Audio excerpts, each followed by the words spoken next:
Hanji, good morning everyone. My name is Deepak Gupta and I welcome you all on the classes of Career Quest Patiala. So ਉਮੀਦ ਕਰਦਾ ਤੁਸੀਂ ਸਾਰੇ ਜਾਣੇ ਠੀਕ ਹੋਵੋਗੇ ਤੇ ਆਪਣੀ ਸੀਰੀਜ਼ ਫੋਲੋ ਕਰ ਰਹੇ ਹੋਵੋਗੇ। ਸੋ ਅੱਜ ਜਿਹੜਾ ਆਪਾਂ ਪੇਪਰ ਡਿਸਕਸ ਕਰਨ ਲੱਗੇ ਆ ਸਟੇਟ ਬੈਂਕ ਆਫ ਇੰਡੀਆ ਵਾਲੀ ਹੀ ਸੀਰੀਜ਼ ਦਾ ਹੈ। ਜਿਹੜਾ ਪਿਛਲੇ ਲੈਕਚਰ ਦੇ ਵਿੱਚ ਡਿਸਕਸ ਕੀਤਾ ਸੀਗਾ ਉਹ 2018 ਦਾ ਪੇਪਰ ਸੀਗਾ ਤੇ ਅੱਜ ਜੋ ਮੈਂ ਤੁਹਾਡੇ ਲਈ ਲੈ ਕੇ ਆਇਆ ਹਾਂ 2019 ਦਾ ਪੇਪਰ ਹੈ ਸਟੇਟ ਬੈਂਕ ਆਫ ਇੰਡੀਆ ਦਾ ਹੀ ਤੇ ਪੋਸਟ ਕਿਹੜੀ ਹੈ ਪੀਓ ਯਾਨੀ ਕਿ ਪ੍ਰੋਬੇਸ਼ਨਰੀ ਆਫਿਸਰ। ਠੀਕ ਹੈ।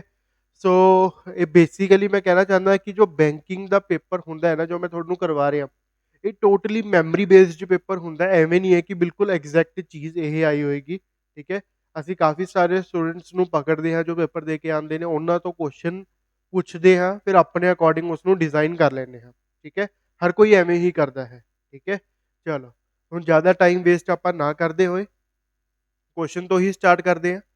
ਸੋ ਹੁਣ ਤੁਹਾਨੂੰ ਮੈਂ ਮਤਲਬ ਪਿਛਲੇ ਲੈਕਚਰ ਦੇ ਵਿੱਚ ਇੱਕ ਚੀਜ਼ ਦੱਸੀ ਸੀ ਕਿ ਬੈਂਕਿੰਗ ਦਾ ਪੇਪਰ ਜਿਹੜਾ ਹੁੰਦਾ ਟੋਟਲੀ ਸਪੀਡ ਦੇ ਉੱਪਰ ਬੇਸ ਹੁੰਦਾ ਹੈ। ਠੀਕ ਹੈ। ਤਾਂ ਐਵੇਂ ਨਹੀਂ ਹੈ ਕਿ ਜਿਵੇਂ ਹੀ ਪਹਿਲਾ ਕੁਐਸਚਨ ਖੁੱਲ ਗਿਆ ਆਪਾਂ ਉਵੇਂ ਹੀ ਸਟਾਰਟ ਕਰ ਦੇਣਾ ਹੈ ਸਾਰਾ। ਆਪਾਂ ਸਟਾਰਟਿੰਗ 'ਚ ਸਭ ਤੋਂ ਪਹਿਲਾਂ ਕੀ ਕਰਾਂਗੇ ਸਪੀਡ ਮੈਥਸ ਵਾਲੇ ਕੁਐਸਚਨ ਦੇਖਾਂਗੇ। ਸਪੀਡ ਮੈਥਸ ਦੇ ਵਿੱਚ ਤੁਹਾਡੇ ਕਿਹੜੇ ਕਿਹੜੇ ਟੌਪਿਕ ਆ ਜਾਂਦੇ ਨੇ ਸਿੰਪਲੀਫਿਕੇਸ਼ਨ ਆ ਗਿਆ ਕੁਆਡਰੈਟਿਕ ਇਕੁਏਸ਼ਨ ਆ ਗਿਆ ਸੀਰੀਜ਼ ਆ ਗਿਆ। ਠੀਕ ਹੈ। ਫਿਰ ਉਸ ਤੋਂ ਬਾਅਦ ਆਪਾਂ ਡੀਆਈਜ਼ ਕਰਾਂਗੇ ਫਿਰ ਉਸ ਤੋਂ ਬਾਅਦ ਅਰਥਮੈਟਿਕ ਕਰਾਂਗੇ। ਠੀਕ ਹੈ। ਬਟ ਇਸ ਮਤਲਬ ਜਿਹੜੇ ਪੇਪਰ ਆਪਾਂ ਡਿਸਕਸ ਕਰ ਰਹੇ ਹਾਂ ਇਹਨਾਂ ਦੇ ਵਿੱਚ ਡੀਆਈਜ਼ ਨਹੀਂ ਹੈਗੀਆਂ। ਡੀਆਈਜ਼ ਆਪਾਂ ਅਲੱਗ ਤੋਂ ਇੱਕ ਸੀਰੀਜ਼ ਚਲਾਵਾਂਗੇ ਜਿਸ ਦੇ ਵਿੱਚ 3-4 ਲੈਕਚਰ ਹੋਣਗੇ। ਠੀਕ ਹੈ। ਹਰ ਇੱਕ ਟਾਈਪ ਦੀ ਡੀਆਈ ਆਪਾਂ ਉਸ 'ਚ ਕਵਰ ਕਰਾਂਗੇ। ਠੀਕ ਹੈ। ਹੁਣ ਜਿਹੜੇ ਇਹ ਸੀਰੀਜ਼ ਆਪਾਂ ਸਟਾਰਟ ਕੀਤੀ ਹੋਈ ਹੈ ਇਸ ਦੇ ਵਿੱਚ ਆਪਾਂ ਕਿਹੜੇ ਕਿਹੜੇ ਪੇਪਰ ਡਿਸਕਸ ਕਰ ਰਹੇ ਹਾਂ ਕਿਹੜੇ ਕਿਹੜੇ ਕੁਐਸਚਨ ਡਿਸਕਸ ਕਰ ਰਹੇ ਹਾਂ ਕਿਹੜੇ ਕਿਹੜੇ ਟੌਪਿਕਸ ਚੋਂ ਬੇਸਿਕਲੀ ਅਰਥਮੈਟਿਕ ਤੁਹਾਡਾ ਸੈਕਸ਼ਨ ਕਵਰ ਹੋ ਰਿਹਾ ਇਸ ਦੇ ਵਿੱਚ ਸੀਰੀਜ਼ ਕਵਰ ਹੋ ਰਹੀ ਹੈ। ਸੀਰੀਜ਼ ਵੀ ਤੁਹਾਨੂੰ ਪਤਾ ਹੋਊਗਾ ਦੋ ਤਰੀਕੇ ਦੀ ਹੁੰਦੀ ਹੈ ਨੰਬਰ ਸੀਰੀਜ਼ ਤੇ ਰੋਂਗ ਨੰਬਰ ਸੀਰੀਜ਼। ਠੀਕ ਹੈ। ਯਾਨੀ ਕਿ ਮਿਸਿੰਗ ਸੀਰੀਜ਼। ਠੀਕ ਹੈ। ਉਸ ਤੋਂ ਬਾਅਦ ਸਿੰਪਲੀਫਿਕੇਸ਼ਨ ਹੋ ਗਿਆ ਸੀਰੀਜ਼ ਹੋ ਗਈ ਕੁਆਡਰੈਟਿਕ ਇਕੁਏਸ਼ਨ ਹੋ ਗਿਆ ਕੁਆਂਟੀਟੀ 1 ਕੁਆਂਟੀਟੀ 2 ਹੋ ਗਿਆ ਤੇ ਕੁਝ ਕੁਐਸਚਨਸ ਆਪਾਂ ਅਰਥਮੈਟਿਕ ਦੇ ਵੀ ਦੇਖੇ ਜਾ ਰਹੇ ਹਾਂ। ਠੀਕ ਹੈ। ਸੋ ਹੁਣ ਜਿਵੇਂ ਆਪਣਾ ਪਹਿਲਾ ਕੁਐਸਚਨ ਸਕਰੀਨ ਦੇ ਉੱਪਰ ਕਿਹੜਾ ਖੁੱਲਿਆ ਅਰਥਮੈਟਿਕ ਕੁਝ ਨਹੀਂ ਕਰਨਾ ਸਟਾਰਟਿੰਗ ਦੇ ਵਿੱਚ ਹੀ ਸਕਿਪ ਕਰਦੇ ਚੱਲਣਾ ਹੈ। ਠੀਕ ਹੈ। ਪੇਪਰ ਦੇ ਵਿੱਚ ਵੀ ਆਪਾਂ ਐਵੇਂ ਹੀ ਲੱਭਾਂਗੇ ਜਲਦੀ ਜਲਦੀ ਜਿੱਥੇ ਕੁਆਡਰੈਟਿਕ ਮਿਲ ਜੇ ਜਿੱਥੇ ਸਿੰਪਲੀਫਿਕੇਸ਼ਨ ਮਿਲ ਗਿਆ ਸਭ ਤੋਂ ਪਹਿਲਾਂ ਆਪਾਂ ਉਹਨਾਂ ਕੁਐਸਚਨਸ ਨੂੰ ਟਰਾਈ ਕਰਨਾ ਹੈ। ਠੀਕ ਹੈ। ਹੁਣ ਇਹ ਕੁਐਸਚਨ ਕੀ ਹੈ solve the given quadratic equation and mark the correct option based on your answer. ठीक है। सो ਹੁਣ ਆਪਾਂ ਦੇਖਣਾ ਹੈ ਕਿ x बड़ा है y बड़ा है x बड़ा बराबर y है या x छोटा बराबर y है या फिर कोई भी ਰਿਲੇਸ਼ਨ। ਸੋ ਐਵੇਂ ਕਰਕੇ ਆਪਣੇ ਕੋਲ ਪੰਜ ਕੁਐਸਚਨਸ ਪੰਜ ਸਟੇਟਮੈਂਟਸ ਦਿੱਤੀਆਂ ਹੋਈਆਂ ਨੇ। ਠੀਕ ਹੈ। ਉਸ ਦੇ ਵਿੱਚੋਂ ਆਪਾਂ ਦੇਖਣਾ ਕਿ ਆਪਣਾ ਕਿਹੜਾ ਆਪਸ਼ਨ ਸਹੀ ਆਏਗਾ। ਠੀਕ ਹੈ। ਸੋ ਇਸ ਇਹਨਾਂ ਕੁਐਸਚਨਸ ਨੂੰ ਕਰਨ ਲਈ ਤੁਹਾਡੇ ਟੇਬਲਸ ਬਹੁਤ ਜ਼ਿਆਦਾ ਜ਼ਰੂਰੀ ਨੇ ਯਾਦ ਹੋਣੇ ਚਾਹੀਦੇ ਆ ਟਿਪਸ ਤੇ ਹੋਣੇ ਚਾਹੀਦੇ ਆ। ਠੀਕ ਹੈ। ਸੋ ਹੁਣ ਅਗਰ ਆਪਾਂ ਗੱਲ ਕਰੀਏ एक्स वाला आप टर्म सॉल्व करनी है। ठीक है। सो 45 है 45 ਦੇ ਫੈਕਟਰਸ ਕਿਹੜੇ ਹੁੰਦੇ ਆ 15x3। ਠੀਕ ਹੈ। ਜਾਂ ਫਿਰ 9x5। ਠੀਕ ਹੈ। ਕੁਝ ਐਵੇਂ ਹੀ ਆਪਾਂ ਕਰ ਸਕਦੇ ਹਾਂ ਨਾ ਜਲਦੀ। ਸੋ ਹੁਣ ਅਗਰ ਆਪਾਂ 9x5 ਕਰਕੇ ਦੇਖੀਏ ਕਿਆ ਆਪਣੇ ਕੋਲ ਪਲੱਸ ਮਾਈਨਸ ਕਰਕੇ 14 ਆਏਗਾ। ਹਾਂਜੀ ਆਏਗਾ। ਠੀਕ ਹੈ। ਪਿਛਲੇ ਲੈਕਚਰ ਦੇ ਵਿੱਚ ਵੀ ਆਪਾਂ ਇੱਕ ਚੀਜ਼ ਦੇਖੀ ਸੀ ਜਲਦੀ ਸਾਈਨ। ਠੀਕ ਹੈ। ਸੋ ਬੇਸਿਕਲੀ ਇਹ ਸ਼ਾਰਟ ਟ੍ਰਿਕ ਵਾਸਤੇ ਯੂਜ਼ ਹੋ ਜਾਂਦੇ ਨੇ ਸਾਈਨਸ ਜਲਦੀ। ਸੋ ਆਪਾਂ ਇੱਥੇ ਹਰ ਇੱਕ ਕੁਐਸਚਨ ਦੇ ਵਿੱਚ ਸ਼ਾਰਟ ਟ੍ਰਿਕ ਹੀ ਲਗਾਵਾਂਗੇ ਜ਼ਿਆਦਾਤਰ। ਪਲੱਸ ਪਲੱਸ ਦੇ ਜਿਹੜੇ ਤੁਹਾਡਾ ਕੁਐਸਚਨ ਹੋਏਗਾ ਉਸ ਦੇ ਰੂਟਸ ਦੇ ਸਾਈਨਸ ਕੀ ਹੋਣਗੇ ਮਾਈਨਸ ਮਾਈਨਸ ਹੋਣਗੇ। ਮਾਈਨਸ ਪਲੱਸ ਦੇ ਕਿਹੜੇ ਹੋਣਗੇ ਪਲੱਸ ਪਲੱਸ ਹੋਣਗੇ। ਪਲੱਸ ਮਾਈਨਸ ਦੇ ਕਿਹੜੇ ਹੋਏਗਾ ਮਾਈਨਸ ਪਲੱਸ। ਮਾਈਨਸ ਮਾਈਨਸ ਦਾ ਕੀ ਹੋਏਗਾ ਤੁਹਾਡਾ ਪਲੱਸ ਮਾਈਨਸ। ਠੀਕ ਹੈ ਜੀ ਇੱਥੇ ਤੱਕ ਕਲੀਅਰ ਹੋ ਗਿਆ। ਸੋ ਹੁਣ ਪਹਿਲਾਂ ਇਸ ਕੁਐਸਚਨ ਦੇ ਵਿੱਚ ਮਾਈਨਸ ਹੈ ਪਲੱਸ ਹੈ ਯਾਨੀ ਕਿ ਇਸ ਦੇ ਜਿਹੜੇ ਦੋ ਰੂਟਸ ਹੋਣਗੇ ਉਹ ਕਿਹੜੇ ਹੋਣਗੇ ਪੋਜ਼ਿਟਿਵ ਦੇ ਹੋਣਗੇ। ਸੋ ਹੁਣ ਅਗਰ ਮੇਰੇ ਦੋ ਰੂਟਸ ਪੋਜ਼ਿਟਿਵ ਦੇ ਹੋ ਰਹੇ ਨੇ ਠੀਕ ਹੈ ਤਾਂ ਫਿਰ ਹੁਣ 45 ਨੂੰ ਕਿਵੇਂ ਬ੍ਰੇਕ ਕੀਤਾ ਸੀ ਆਪਾਂ 9x5 ਯਾਨੀ ਕਿ ਇਸ ਸਟੇਟਮੈਂਟ ਦੇ ਵਿੱਚੋਂ ਮੇਰੇ ਕੋਲ ਇੱਕ 9 ਆ ਗਿਆ ਇੱਕ 5 ਆ ਗਿਆ। ਦੂਸਰੀ ਸਟੇਟਮੈਂਟ ਦੇ ਵਿੱਚ ਯਾਨੀ ਕਿ 72 ਨੂੰ ਮੈਂ ਬ੍ਰੇਕ ਕਰਨਾ 12x6। ਠੀਕ ਹੈ। ਬੇਸਿਕਲੀ ਹੁਣ ਮੈਂ ਇਸ ਨੂੰ ਜਲਦੀ ਕਿਵੇਂ ਕਰ ਪਾ ਰਿਹਾ ਤੁਸੀਂ ਕੀ ਕਰੋਗੇ c ਨੂੰ y ਦੇ ਕੋਐਫੀਸ਼ੀਐਂਟ ਨਾਲ ਮਲਟੀਪਲਾਈ ਕਰੋਗੇ। ਹੁਣ ਇੱਥੇ ਕੀ ਸੀਗਾ 72 into 1 ਕਿੰਨਾ ਹੁੰਦਾ ਹੈ 72। ਸੋ ਹੁਣ ਆਪਾਂ 18 ਨੂੰ ਕੁਝ ਇਸ ਤਰੀਕੇ ਨਾਲ ਬ੍ਰੇਕ ਕਰਾਂਗੇ ਕਿ ਪਲੱਸ ਮਾਈਨਸ ਕਰਕੇ ਤਾਂ ਆਪਣੇ ਕੋਲ 18 ਬਣੇ ਤੇ ਮਲਟੀਪਲਾਈ ਕਰਕੇ ਆਪਣੇ ਕੋਲ ਕਿੰਨਾ ਬਣਨਾ ਚਾਹੀਦਾ ਹੈ 72। सो 12 इंटू 6 ही ऐसा नंबर है क्योंकि -12 माइनस 6 कितना मेरे को कितना बन जाएगा -18 -12 इंटू -6 कितना था मेरे को +72 बन जाएगा। ਸੋ ਹੁਣ ਇੱਥੇ ਮੇਰੇ ਕੋਲ ਜੋ ਦੋ ਰੂਟਸ ਆਏ ਨੇ ਕਿਹੜੇ ਕਿਹੜੇ ਆਏ ਨੇ 12 6 12 6 ਠੀਕ ਹੈ। ਉਸ ਤੋਂ ਬਾਅਦ ਫਿਰ ਆਪਾਂ ਕੰਪੇਅਰ ਕਰਨਾ ਹੈ। ਕੰਪੇਅਰ ਕਰਨ ਲੱਗੇ ਬਹੁਤ ਜ਼ਿਆਦਾ ਧਿਆਨ ਵਰਤਣਾ ਹੈ ਠੀਕ ਹੈ। ਕਿਵੇਂ 9 ਤੇ 12 ਕਿਹੜਾ ਬੜਾ ਹੈ 12 ਇਸ ਦੇ ਵਿੱਚ ਕਿਹੜਾ ਬੜਾ ਹੈ ਇਹ ਠੀਕ ਹੈ। ਇਸ ਦੇ ਵਿੱਚ ਇਹ ਬੜਾ ਇਸ ਦੇ ਵਿੱਚ ਇਹ ਬੜਾ।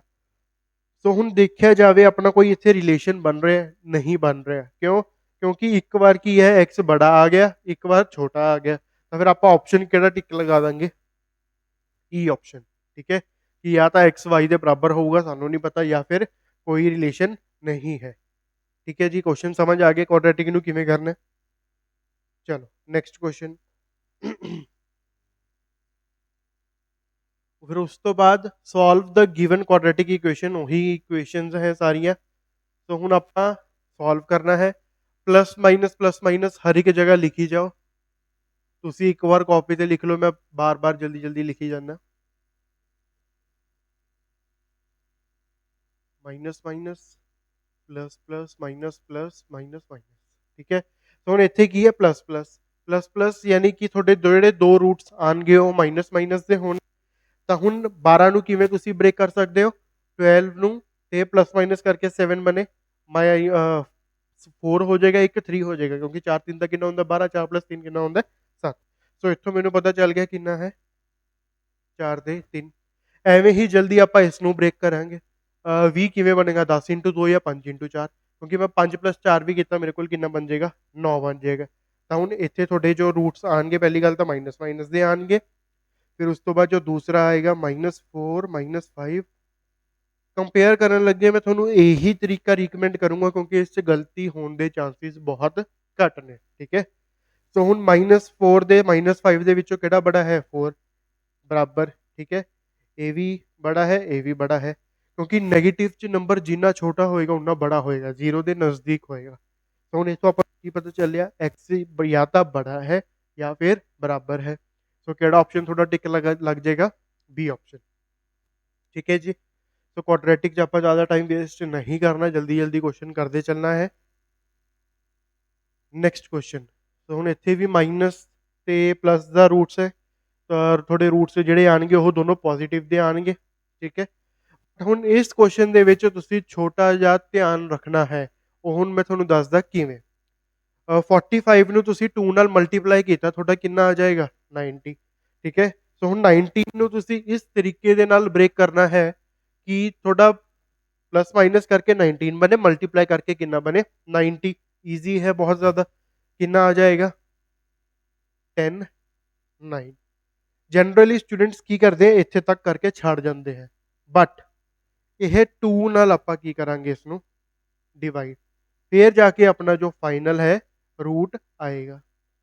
वैल्यूज दोनों पॉजिटिव च ने तो एक्स की जो वैल्यूज है 5 ਤੇ 4.5 ਐਵੇਂ ਹੀ ਜਲਦੀ ਆਪਾਂ ਇੱਥੋਂ ਵੀ ਕਰਾਂਗੇ ਰੂਟਸ ਇੱਥੋਂ ਵੀ ਤੁਹਾਡੇ ਪੋਜ਼ਿਟਿਵ ਚ ਆਣਗੇ ਤਾਂ ਕੀ ਆਏਗਾ 8 ਤੇ 1 ਕਿਉਂਕਿ 4 × 2 ਕਿੰਨਾ ਹੁੰਦਾ 4 × 2 8 ਤਾਂ ਹੁਣ 9 ਨੂੰ ਇਸ ਤਰੀਕੇ ਨਾਲ ਬ੍ਰੇਕ ਕਰਨਾ ਹੈ ਕਿ ਪਲੱਸ ਮਾਈਨਸ ਕਰਕੇ ਆਪਣੇ ਕੋਲ 9 ਬਣੇ ਤੇ ਮਲਟੀਪਲਾਈ ਕਰਕੇ ਕਿੰਨਾ ਬਣੇ 8 ਬਣੇ ਠੀਕ ਹੈ। तो 4 × 2 8 यानी कि 8 + 1 8 + 1 ਕਿੰਨਾ ਹੋ ਗਿਆ 9 ਤੇ 8 × 1 ਕਿੰਨਾ ਹੋ ਗਿਆ 8 ਠੀਕ ਹੈ। ਬਟ ਉਹੀ ਗੱਲ ਦੁਬਾਰਾ ਫਿਰ ਇਸ ਕੋਫੀਸ਼ੀਐਂਟ ਦੇ ਨਾਲ ਆਪਾਂ ਡਿਵਾਈਡ ਕਰਾਂਗੇ ਉਸ ਨੂੰ ਤਾਂ ਇੱਥੋਂ ਜੋ ਤੁਹਾਡੀ ਵੈਲਿਊਜ਼ ਆएंगे 4 0.5 ਠੀਕ ਹੈ। ਸੋ ਹੁਣ ਅਗਰ ਆਪਾਂ ਇਸ ਨੂੰ ਕੰਪੇਅਰ ਕਰਨ ਲੱਗੀਏ 5 ਇਸ ਤੋਂ ਬੜਾ ਹੈ ਇਸ ਤੋਂ ਵੀ ਬੜਾ ਹੈ 4.5 ਇਸ ਤੋਂ ਵੀ ਬੜਾ ਹੈ ਇਸ ਤੋਂ ਵੀ ਬੜਾ ਹੈ ਠੀਕ ਹੈ।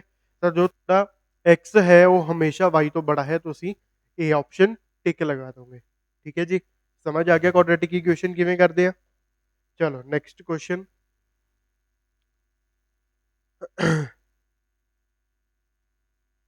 ਹੁਣ ਇਹ ਜੋ ਕੁਐਸਚਨ ਹੈ ਆਪਣਾ ਸੀਰੀਜ਼ ਦਾ ਕੁਐਸਚਨ ਹੈ ਹੁਣ ਅੱਗੇ ਕੁਆਡਰੈਟਿਕ ਆਪਣਾ ਖਤਮ ਹੋ ਗਿਆ ਸੀ ਠੀਕ ਹੈ।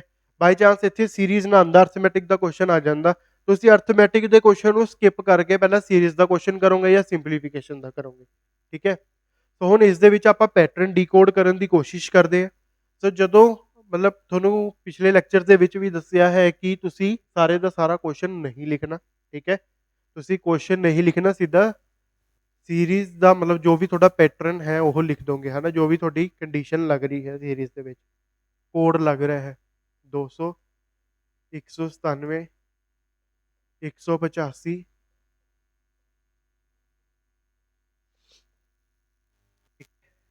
ਹੁਣ ਅੱਗੇ ਜਦੋਂ ਆਪਾਂ ਦੇਖੀਏ ਇੱਥੇ ਕਿੰਨੇ ਦਾ ਫਰਕ ਹੈ, 3 ਦਾ। ਇੱਥੇ ਕਿੰਨੇ ਦਾ ਫਰਕ ਹੈ, 12। ਇੱਥੇ ਕਿੰਨੇ ਦਾ ਫਰਕ ਹੈ, 22। ਇੱਥੇ ਕਿੰਨੇ ਦਾ ਫਰਕ ਹੈ, 33। ਹੁਣ ਇੱਥੇ ਆਪਾਂ ਪੈਟਰਨ ਕੀ ਕਰਨਾ ਹੈ, ਪਤਾ ਲਗਾਉਣਾ ਹੈ। ਸੋ ਹੁਣ ਇੱਥੋਂ ਦਾ ਆਪਾਂ ਨੂੰ ਕੁਝ ਕਲੀਅਰ ਹੋਇਆ ਨਹੀਂ, ਤੇ ਹੁਣ ਡਬਲ ਡਿਫਰੈਂਸ ਦੇਖ ਕੇ ਦੇਖ ਸਕਦੇ ਆਪਾਂ। ਇੱਥੇ ਕਿੰਨੇ ਦਾ ਫਰਕ ਹੈ, 9, 10, 11। ਪਤਾ ਚੱਲ ਗਿਆ ਜੀ ਪੈਟਰਨ, 9, 10, 11। ਇੱਥੇ ਤੁਹਾਡਾ ਕਿੰਨਾ ਆ ਜਾਏਗਾ, ਪਹਿਲੀ ਗੱਲ ਤਾਂ ਇਹ ਜੋ ਹੈ ਸਾਰਾ ਮਾਈਨਸ ਦਾ ਹੈ, ਠੀਕ ਹੈ। ਸੋ ਹੁਣ ਇਹ ਕੀ ਹੈ, ਮਾਈਨਸ ਹੈ, ਇਸ ਦੇ ਵਿੱਚ ਤੁਸੀਂ ਫੇਰ ਮਾਈਨਸ ਦਾ ਹੀ ਆਏਗਾ, ਇਹ ਵੀ ਚੀਜ਼ ਦਾ ਧਿਆਨ ਰੱਖਣਾ ਹੈ। ਸੋ ਹੁਣ ਅੱਗੇ ਫਿਰ ਤੁਹਾਡਾ ਇੱਥੇ ਕਿੰਨਾ ਆਏਗਾ, -12। ਇੱਥੇ ਕਿੰਨਾ ਆ ਜਾਏਗਾ, 45। ਸੋ ਤੁਸੀਂ 130 ਦੇ ਵਿੱਚੋਂ 45 ਮਾਈਨਸ ਕਰ ਦੋਗੇ, ਜੋ ਤੁਹਾਡਾ ਆਂਸਰ ਹੈ ਕਿੰਨਾ ਆ ਜਾਏਗਾ, 85, ਠੀਕ ਹੈ। ਸੋ ਦੇਖੋ ਕਿਸ ਆਪਸ਼ਨ ਦੇ ਵਿੱਚ 85 ਹੈ, ਬੀ ਆਪਸ਼ਨ 'ਚ। ਇਹ ਤੁਹਾਡਾ ਕੀ ਹੈ, ਆंसर हो जाएगा, ठीक है। क्लियर हो गया क्वेश्चन, जल्दी नोट करो। चलो नेक्स्ट क्वेश्चन।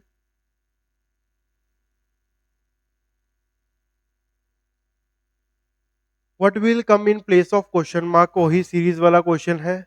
ये क्वेश्चन थोड़ा देखकर अच्छा लग रहा है मैनू।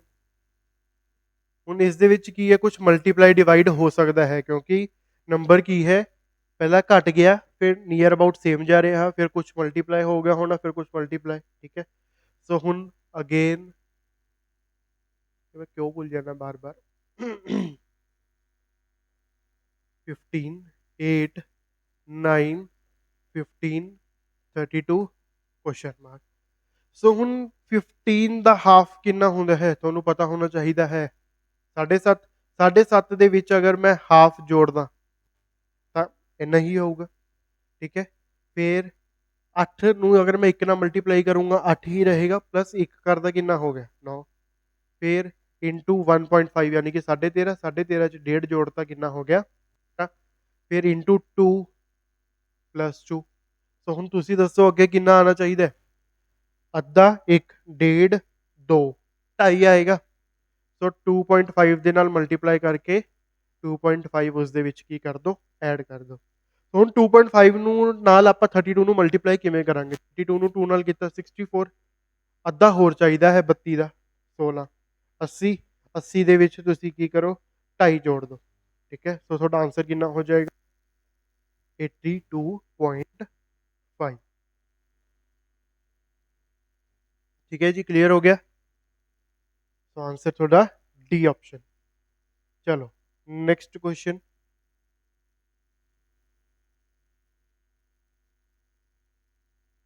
ਇਹ ਵੀ ਤੁਹਾਡਾ ਸੀਰੀਜ਼ ਦਾ ਹੀ ਕੁਐਸਚਨ ਹੈ।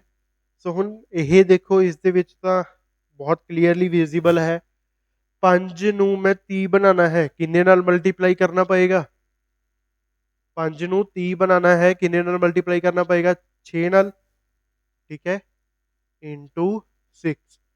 30 ਨੂੰ ਯਾਨੀ ਕਿ 3 ਨੂੰ 15 ਯਾਨੀ ਕਿ 5 ਨਾਲ ਮਲਟੀਪਲਾਈ, ਫਿਰ 15 ਚੌਕਾ 60, 1 1 0 ਲਗਾ ਦਿਓ, 6, 5, 4, ਅੱਗੇ ਮੈਂ 3 ਨਾਲ ਮਲਟੀਪਲਾਈ ਕਰਕੇ ਮੇਰਾ ਕਿੰਨਾ ਆ ਜਾਏਗਾ, 1800। ਸੋ ਆਪਸ਼ਨ ਕਿਹੜਾ, ਡੀ। 30 ਸੈਕਿੰਡਸ ਵੀ ਨਹੀਂ ਲੱਗੇ ਇਸ ਕੁਐਸਚਨ ਨੂੰ ਕਰਨ ਲਈ ਆਪਾਂ ਨੂੰ। ਪੇਪਰ ਦੇ ਵਿੱਚ ਵੀ ਆਪਾਂ ਐਵੇਂ ਹੀ ਸਪੀਡ ਕਰਨੀ ਹੈ, ਪਹਿਲਾਂ ਤਾਂ ਕੰਪਿਊਟਰ ਦੀ ਸਕਰੀਨ ਤੇ ਹੀ ਕੁਐਸਚਨ ਸੋਲਵ ਕਰਨ ਦੀ ਕੋਸ਼ਿਸ਼ ਕਰਨੀ ਹੈ, ਠੀਕ ਹੈ। ਹੁਣ ਇਹ ਕੁਐਸਚਨ ਦੇਖੋ, ਇਹ ਕੁਐਸਚਨ ਕੀ ਹੈ, 1 ਤੋਂ 4। ਸੋ ਹੁਣ ਇੱਥੋਂ ਆਪਾਂ ਨੂੰ ਕੀ ਹੈ, ਪੈਟਰਨ ਪਿੱਛੋਂ ਦੀ ਸ਼ੁਰੂ ਕਰਨਾ ਪਏਗਾ, ਕਿਉਂਕਿ ਬਲੈਂਕ ਹੈ ਜੋ ਉਹ ਆਪਣਾ ਅੱਗੇ ਹੀ ਆ ਗਿਆ, ਠੀਕ ਹੈ। ਇਹੀ ਕੁਐਸਚਨ ਹੈ। ਸੋ ਇੱਥੇ ਤੁਹਾਡਾ ਕਿੰਨੇ ਦਾ ਡਿਫਰੈਂਸ ਹੈ, 28 ਤੇ 12, 40, ਠੀਕ ਹੈ।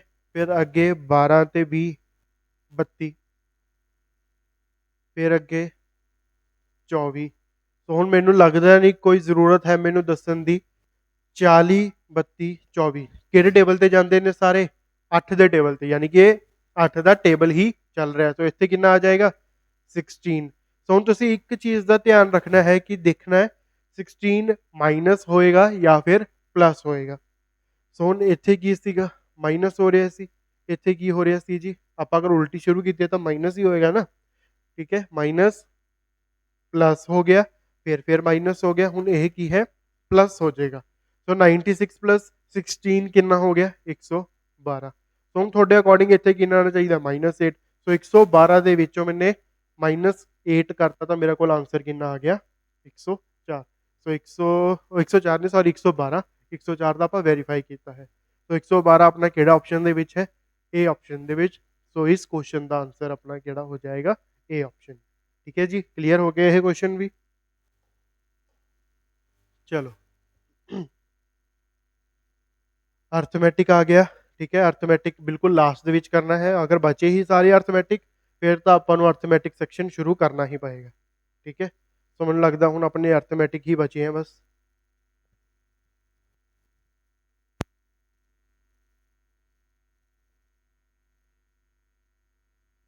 हाँ जी, अर्थमैटिक ही बचे।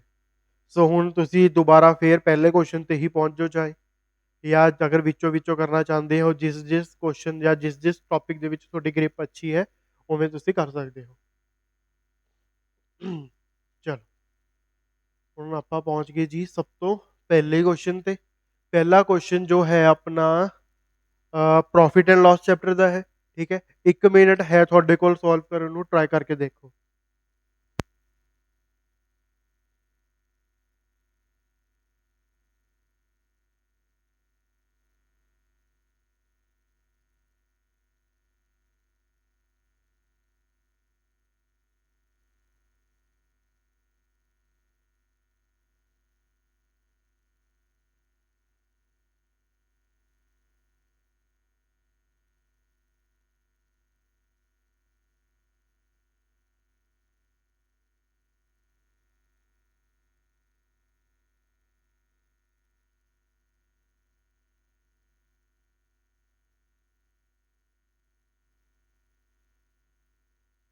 ਹੋ ਗਿਆ ਜੀ ਸੋਲਵ। ਸੋ ਇਸ ਨੂੰ ਆਪਾਂ ਉਸ ਮੈਥਡ ਨਾਲ ਕਰਦੇ ਹਾਂ ਜਿਸ ਨਾਲ ਮੈਂ ਕਰੂੰਗਾ। ਠੀਕ ਹੈ, ਕਿ ਅਗਰ ਮੈਂ ਤੁਹਾਡੀ ਜਗ੍ਹਾ ਪੇਪਰ ਦੇ ਵਿੱਚ ਹੋਵਾਂ ਤਾਂ ਮੈਂ ਇਸ ਕੁਐਸਚਨ ਨੂੰ ਕਿਵੇਂ ਅਟੈਂਪਟ ਕਰੂੰਗਾ। ਸੋ ਦੇਖਣ ਨੂੰ ਇਹ ਕੁਐਸਚਨ ਪ੍ਰੋਫਿਟ ਐਂਡ ਲਾਸ ਦਾ ਹੈ, ਬਟ ਮੈਂ ਇਸ ਨੂੰ ਮਿਕਸਚਰ ਐਂਡ ਐਲੀਗੇਸ਼ਨ ਨਾਲ ਕਰਨ ਦੀ ਕੋਸ਼ਿਸ਼ ਕਰਨਾ। ਠੀਕ ਹੈ, ਕਿਵੇਂ ਦੇਖੋ, a person purchased 2 article at the same price, मतलब कि 2 आर्टिकल लेके आया है, दोनों का कॉस्ट प्राइस की है बराबर है। And on selling the first article he makes a profit of 12%, कि पहले आर्टिकल ਨੂੰ ਜਦੋਂ ਉਹ ਵੇਚਦਾ ਹੈ ਉਸ ਨੂੰ 12% ਦਾ ਪ੍ਰੋਫਿਟ ਹੋ ਜਾਂਦਾ ਹੈ। selling price of second article is 90 rupees more than the selling price of first article। दूसरे आर्टिकल ਦਾ जो selling price है वो थोड़ा 90 rupees ज्यादा है किस तो, पहले आर्टिकल ਦੇ selling price ਤੋਂ। find the cost price of one article if his overall percent is 15% profit। ठीक है, ਸੋ ਕਹਿਣਾ ਚਾਹ ਰਿਹਾ ਕਿ ਮੈਨੂੰ cost price ਦੱਸੋ ਅਗਰ ਮੈਨੂੰ ਹੋਲ ਟ੍ਰਾਂਜੈਕਸ਼ਨ ਤੇ ਕਿੰਨੀ ਪ੍ਰੋਫਿਟ ਹੋਇਆ ਹੈ, 15% ਦਾ ਪ੍ਰੋਫਿਟ ਹੋਇਆ।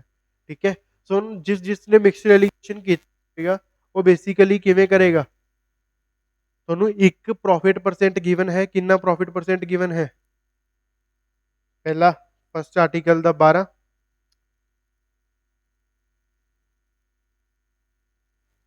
12 गिवन है जी। ठीक है, फिर उस तो बाद दूसरे ਦਾ ਪ੍ਰੋਫਿਟ ਪਰਸੈਂਟ ਮੈਨੂੰ ਪਤਾ ਨਹੀਂ, लेकिन ओवरऑल जो ਤੁਹਾਡਾ ਪ੍ਰੋਫਿਟ ਹੋਇਆ ਹੈ ਕਿੰਨਾ ਹੋਇਆ ਹੈ 15% ਦਾ। ठीक है, ਸੋ ਹੁਣ ਇਹ ਵੀ ਪ੍ਰੋਫਿਟ ਇਹ ਵੀ ਪ੍ਰੋਫਿਟ ਇਹ ਵੀ ਪ੍ਰੋਫਿਟ, ਜੋ ਤੁਹਾਡੀ ਰੇਸ਼ੋ ਆਏਗੀ ਉਹ ਰੇਸ਼ੋ ਕਿਹੜੀ ਆਏਗੀ, ਕਾਸਟ ਪ੍ਰਾਈਸ ਦੀ। ਕਾਸਟ ਪ੍ਰਾਈਸ ਕੀ ਹੈ, ਬਰਾਬਰ ਹੈ, ਤਾਂ ਮੈਂ ਇੱਥੇ ਲਿਖ ਸਕਦਾ 1:1।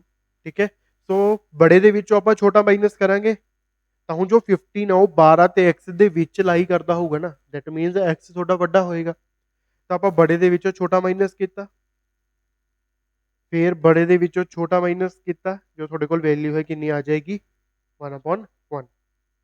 ਠੀਕ ਹੈ, ਇਸ ਨੂੰ ਸੋਲਵ ਕਰਕੇ ਮੇਰੇ ਕੋਲ ਕਿੰਨਾ ਆ ਗਿਆ x - 15, ਇਹ ਉਧਰ ਜਾ ਕੇ ਮਲਟੀਪਲਾਈ ਹੋ ਜਾਏਗਾ ਕਿੰਨਾ 3।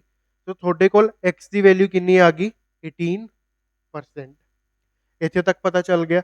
सो हुण x मैं क्यों कढ़िया, या x मेरे कोल की आ गया प्रॉफिट परसेंट आ गया। ठीक है, x मेरे कोल की आ गया जी प्रॉफिट परसेंट आ गया सेकंड आर्टिकल का, ठीक है। सो अगर मेरा कोई सीपी 100 है तो मेरा जो सेलिंग प्राइस है कितना हो जाएगा आर्टिकल 1 का 112% प्रॉफिट होया सी। यही अगर मैं गल कहा मेरा जो CP2 वो भी कितना है 100, तो मेरा सेलिंग प्राइस 2 दूसरे आर्टिकल का कितना हो जाएगा 118, क्योंकि मेरा 18% का प्रॉफिट होया, ठीक है। मेरे ਕੋਲ ਕਿੰਨੇ ਯੂਨਿਟਸ ਦਾ ਡਿਫਰੈਂਸ ਆ ਗਿਆ 6 ਯੂਨਿਟਸ ਦਾ। ਕੁਐਸਚਨ ਦੇ ਵਿੱਚ ਇਹੀ ਡਿਫਰੈਂਸ ਕਿੰਨੇ ਦਾ ਦਿੱਤਾ ਹੋਇਆ 90 ਰੁਪੀਸ ਦਾ ਦਿੱਤਾ ਹੋਇਆ, ਠੀਕ ਹੈ। ਤਾਂ ਮੈਂ ਕਹਿ ਸਕਦਾ ਕਿ 6 ਯੂਨਿਟਸ ਦੀ ਵੈਲਿਊ 90 ਰੁਪੀਸ ਹੈ, ਤਾਂ 1 ਯੂਨਿਟ ਦੀ ਵੈਲਿਊ ਕਿੰਨੀ ਹੋਗੀ 90 अपॉन 6 यानी कि 15। ਇੱਥੇ ਤੱਕ ਸਮਝ ਆ ਗਿਆ। ਸੋ ਹੁਣ ਫਾਈਂਡ ਕਰਨ ਲਈ ਕੀ ਕਿਹਾ ਆਪਾਂ ਨੂੰ ਕਾਸਟ ਪ੍ਰਾਈਸ ਦੋਨੋਂ ਆਰਟੀਕਲਸ ਦਾ ਸੇਮ ਹੈ, ਤਾਂ ਆਪਾਂ ਕਿੰਨਾ ਮੰਨ ਕੇ ਚੱਲੇ 100। ਸੋ ਅਗਰ 1 ਯੂਨਿਟ ਦੀ ਵੈਲਿਊ ਇੰਨੀ ਹੈ ਤਾਂ 100 ਯੂਨਿਟਸ ਦੀ ਵੈਲਿਊ ਕਿੰਨੀ ਹੋਏਗੀ 1500, ਠੀਕ ਹੈ। ਸੋ ਆਪਸ਼ਨ ਕਿਹੜਾ ਹੈ ਬੀ। ਤਾਂ ਇਸ ਕੁਐਸਚਨ ਨੂੰ ਤੁਸੀਂ ਇਸ ਤਰੀਕੇ ਦੇ ਨਾਲ ਕਰ ਸਕਦੇ ਹੋ। ਮੈਂ ਤੁਹਾਨੂੰ ਐਕਸਪਲੇਨ ਕੀਤਾ ਤਾਂ ਕਰਕੇ ਥੋੜਾ ਜਿਹਾ ਟਾਈਮ ਜ਼ਿਆਦਾ ਲੱਗਿਆ ਹੈ, ਬਟ ਅਗਰ ਤੁਸੀਂ ਇਸ ਨੂੰ ਆਪਣੇ ਆਪ ਟਰਾਈ ਕਰੋਗੇ ਤਾਂ ਮੈਂ ਨਹੀਂ ਕਹਿੰਦਾ ਕਿ 30 ਸੈਕਿੰਡਸ ਤੋਂ ਜ਼ਿਆਦਾ ਲੱਗੇਗਾ, ਠੀਕ ਹੈ। ਬਟ ਕਰਨਾ ਇਸ ਮੈਥਡ ਨਾਲ ਉਦੋਂ ਹੀ ਹੈ ਜਦੋਂ ਤੁਹਾਨੂੰ ਰੇਸ਼ੋ ਦਾ ਸਭ ਕੁਝ ਕਲੀਅਰ ਹੋਵੇ ਕਿ ਪ੍ਰੋਫਿਟ ਹੈ ਤੇ ਨੀਚੇ ਜੋ ਤੁਹਾਡੀ ਰੇਸ਼ੋ ਆਈ ਹੈ ਉਹ ਕਿਹੜੀ ਰੇਸ਼ੋ ਆਈ ਹੈ ਕਾਸਟ ਪ੍ਰਾਈਸ ਦੀ ਆਈ ਹੈ, ਠੀਕ ਹੈ। ਚਲੋ ਨੈਕਸਟ ਕੁਐਸਚਨ।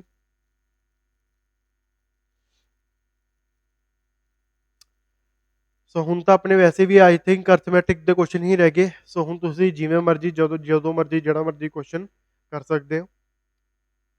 ਚਲੋ a container contains a mixture of milk and water in which water is 24%, ठीक है।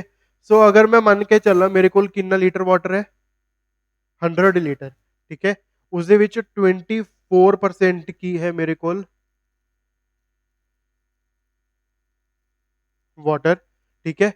बाकी दा बचे की है मेरे को मिल्क। सो 100 माइनस 24 थोड़े को कितना आ जाएगा, तो कुछ ऐसी वैल्यूज आनगी मेरे को, ठीक है। इन्नी चीज समझ आ गई, ठीक है। उस तो बाद 50% of the mixture is taken out, यानी कि 100 ਦੇ ਵਿੱਚੋਂ ਮੈਂ 50 ਕੱਢ ਲਿਆ, ਠੀਕ ਹੈ। ਸੋ ਹੁਣ 50 ਵੀ ਕਿਸ ਰੇਸ਼ੋ ਦੇ ਵਿੱਚ ਨਿਕਲੇਗਾ ਇਹਨਾਂ ਦੀ ਰੇਸ਼ੋ ਦੇ ਵਿੱਚ ਹੀ। ਹੁਣ ਇਹਨਾਂ ਦੀ ਰੇਸ਼ੋ ਆਪਾਂ ਨੂੰ ਜ਼ਰੂਰਤ ਹੀ ਨਹੀਂ ਕੱਢਣ ਲਈ। ਅਗਰ ਮੈਂ ਇਸ ਦੇ ਵਿੱਚੋਂ ਅੱਧਾ ਨਿਕਲ ਰਿਹਾ ਤਾਂ ਮਿਲਕ ਵੀ ਅੱਧਾ ਜਾਏਗਾ ਵਾਟਰ ਵੀ ਅੱਧਾ ਜਾਏਗਾ। 76 ਦਾ ਹਾਫ ਤੁਹਾਡਾ ਕਿੰਨਾ ਹੁੰਦਾ ਹੈ 38।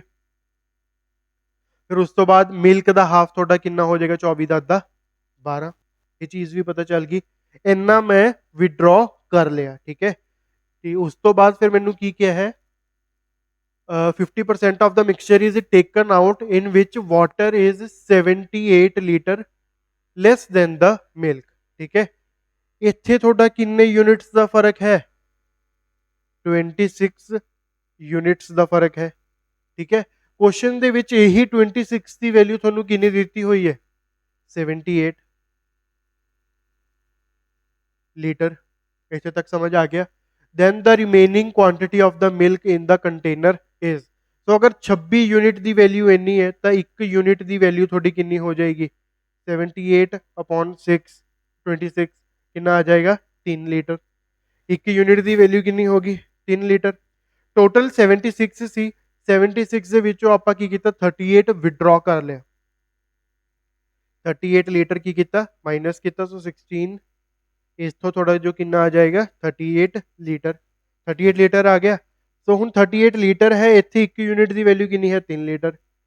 बेसिकली इत्थे अगर हुन तुसी यूनिट्स लेके चलोगे तो ज़्यादा अच्छा होएगा, ठीक है, क्योंकि इत्थे आपां सारा क्वेश्चन यूनिट्स दे विच कीता है। लीटर आपां उदों ही लिता है क्योंकि क्वेश्चन दे विच एग्जैक्ट वैल्यू लीटर दे विच दित्ती हुई है, ठीक है। सो हुन इत्थे जो थोड़ा आ जाएगा कितना आ जाएगा 38 यूनिट। 38 तुसी बाहर कढ लिया, तो अगर 1 यूनिट की वैल्यू 3 लीटर है तो 38 इंटू 3 कितना हो जाएगा, मल्टीप्लाई करके देखो आंसर डी आ जाएगा 108 लीटर। क्लियर हो गया जी। ये भी बहुत इजी क्वेश्चन सीगा, कर लो नोट जल्दी। Next question. सोने क्वाड्रेटिक दा अपना हो गया सीगा, टाइम आप अपना बचा लिया सीगा। क्वाड्रेटिक हो गया, थोड़ा सीरीज होगी है ना। हुन अपना जो रहिंदा है सिर्फ और सिर्फ अर्थमैटिक सैक्शन रहिंदा है। अर्थमैटिक देखते हैं हुन अपना कित्थे आंदा है। लो जी ਸੋ ਹੁਣ ਜੋ ਤੁਹਾਨੂੰ ਕੁਐਸਚਨ ਆਇਆ ਹੈ ਮੈਂਸੂਰੇਸ਼ਨ ਦਾ ਕੁਐਸਚਨ ਹੈ। ਮੈਂਸੂਰੇਸ਼ਨ ਦਾ ਕੁਐਸਚਨ ਦੇ ਵਿੱਚ ਵੀ ਇਹ ਕਿਹੜਾ ਹੈ 3D ਦਾ ਸਿਲੰਡਰ ਦਾ ਫਾਰਮੂਲਾ ਲਗਾਉਣਾ ਪਏਗਾ ਤੁਹਾਨੂੰ, ਠੀਕ ਹੈ। ਸਿਲੰਡਰ ਦਾ ਫਾਰਮੂਲਾ ਵੀ ਕਿਹੜਾ, ਵੋਲਿਊਮ ਦਾ ਫਾਰਮੂਲਾ। ਪਹਿਲੀ ਗੱਲ ਤਾਂ ਮੈਂਸੂਰੇਸ਼ਨ ਤੁਹਾਨੂੰ ਆਉਣਾ ਚਾਹੀਦਾ ਹੈ। ਬੈਂਕਿੰਗ ਦੇ ਵਿੱਚ ਪ੍ਰੀ ਦੇ ਵਿੱਚ ਇੱਕ ਕੁਐਸਚਨ ਮੈਂਸੂਰੇਸ਼ਨ ਦੇ ਵਿੱਚੋਂ ਆਉਂਦਾ ਹੀ ਆਉਂਦਾ ਹੈ, ਤੇ ਉਹ ਇੰਨਾ ਕਿ ਜ਼ਿਆਦਾ ਟਿਪੀਕਲ ਨਹੀਂ ਹੁੰਦਾ, ਬਹੁਤ ਈਜ਼ੀ ਕੁਐਸਚਨ ਹੁੰਦਾ ਹੈ, ਸਿਰਫ ਔਰ ਸਿਰਫ ਫਾਰਮੂਲਾ ਲਗਾਉਣਾ ਹੁੰਦਾ। ਹੁਣ ਜਿਵੇਂ ਤੁਸੀਂ ਇਸ ਕੁਐਸਚਨ 'ਚ ਦੇਖੋ, ਪਹਿਲੀ ਗੱਲ ਤਾਂ ਇੱਕ ਚੀਜ਼ ਦਾ ਧਿਆਨ ਰੱਖਣਾ ਹੈ 66 ਸੈਂਟੀਮੀਟਰ ਇੱਥੇ 0.04 ਮੀਟਰ ਹੈ, ਤਾਂ ਕਨਵਰਜਨ ਤੁਹਾਨੂੰ ਕਰਨੀ ਪਏਗੀ, ਜਾਂ ਤਾਂ ਕੁਐਸਚਨ ਨੂੰ ਸੈਂਟੀਮੀਟਰ 'ਚ ਚੇਂਜ ਕਰ ਲਓ ਜਾਂ ਫਿਰ ਮੀਟਰ ਦੇ ਵਿੱਚ ਕਰ ਲਓ, ਠੀਕ ਹੈ। ਚਲੋ ਹੁਣ ਕਹਿਣਾ ਕੀ ਚਾਹ ਰਿਹਾ ਹੈ question, if perimeter of the base of cylinder is 66 centimetre. Base ਪਹਿਲੀ ਗੱਲ ਤਾਂ ਸਿਲੰਡਰ ਦਾ ਕਿਹੜਾ ਹੁੰਦਾ ਹੈ, ਠੀਕ ਹੈ। ਬੇਸ ਕੀ ਹੁੰਦਾ ਹੈ, ਸਰਕਲ ਹੁੰਦਾ ਹੈ ਨਾ। ਤਾਂ ਹੁਣ ਪੈਰੀਮੀਟਰ ਕੀ ਹੁੰਦਾ ਹੈ, ਸਰਕਮਫਰੈਂਸ। ਤਾਂ ਸਰਕਮਫਰੈਂਸ ਦਾ ਤੁਹਾਡਾ ਫਾਰਮੂਲਾ ਕੀ ਹੁੰਦਾ ਹੈ ਸਰਕਲ ਦਾ, 2 ਪਾਈ ਆਰ। ਕਿੰਨਾ ਦਿੱਤਾ ਹੋਇਆ 66, ਤਾਂ ਇੱਥੋਂ ਤੁਸੀਂ ਆਰ ਦੀ ਵੈਲਿਊ ਕੱਢ ਸਕਦੇ ਹੋ। 66 ਪਾਈ ਦੀ ਵੈਲਿਊ ਕਿੰਨੀ ਹੁੰਦੀ ਹੈ 22/7, ਉਹ ਇੱਧਰ ਆ ਕੇ ਰੈਸੀਪ੍ਰੋਕਲ ਹੋ ਜਾਏਗਾ 7/22, ਠੀਕ ਹੈ। ਇਹ 2 ਇੱਥੇ ਆ ਕੇ ਡਿਵਾਈਡ ਹੋ ਗਿਆ, ਇਹ ਕਿੰਨਾ ਹੋ ਗਿਆ 44, ਇਹ ਕਿੰਨਾ 3, 22 ਦੇ ਟੇਬਲ ਤੇ ਕਟਿੰਗ ਹੋ ਗਈ, ਕੀ ਬਚ ਗਿਆ 3/2, ਠੀਕ ਹੈ। ਸੋ ਆਰ ਦੀ ਵੈਲਿਊ ਹੈ ਜੋ ਮੇਰੇ ਕੋਲ ਕਿੰਨੀ ਆ ਜਾਏਗੀ 21/2।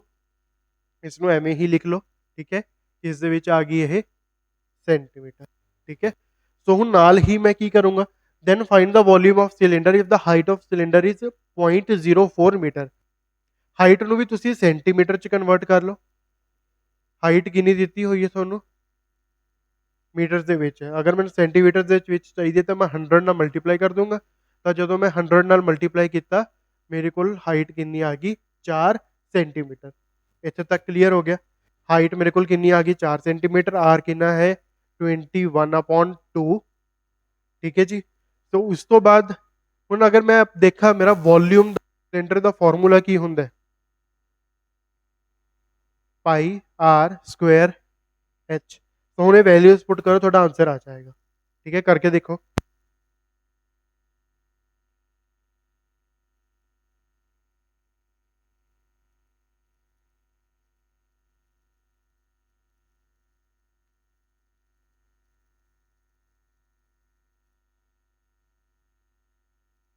हो गया जी। पाई ਦੀ ਵੈਲਿਊ ਤੁਹਾਡੀ ਕਿੰਨੀ ਹੈ ਹੁੰਦੀ ਹੈ 22/7। आर ਦੀ ਵੈਲਿਊ ਕਿੰਨੀ ਹੈ 21/2 ਇੰਟੂ 21/2। ਸੋ ਐਚ ਦੀ ਵੈਲਿਊ ਆਪਾਂ ਕਿੰਨੀ ਕੈਲਕੂਲੇਟ ਕੀਤੀ ਹੈ 4।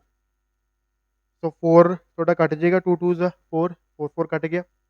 7 3 ਦਾ ਕਿੰਨਾ ਹੁੰਦਾ 21। ਸੋ ਆਖਰੀ ਜੋ ਤੁਹਾਡੇ ਕੋਲ ਬਚੇਗਾ 66 ਇੰਟੂ 21, ठीक है। ਅੱਗੇ जब ਤੁਸੀਂ ਮਲਟੀਪਲਾਈ ਕਰੋਗੇ ਜੋ ਤੁਹਾਡਾ ਆंसर है ਨੀਅਰ ਅਬਾਊਟ बी आ जाएगा, यानी कि 1386 सेंटीमीटर क्यूब। क्लियर हो गया मैंसुरेशन का क्वेश्चन भी जिस ਤੋਂ ਤੁਸੀਂ ਇੰਨਾ ਡਰਦੇ ਹੋ।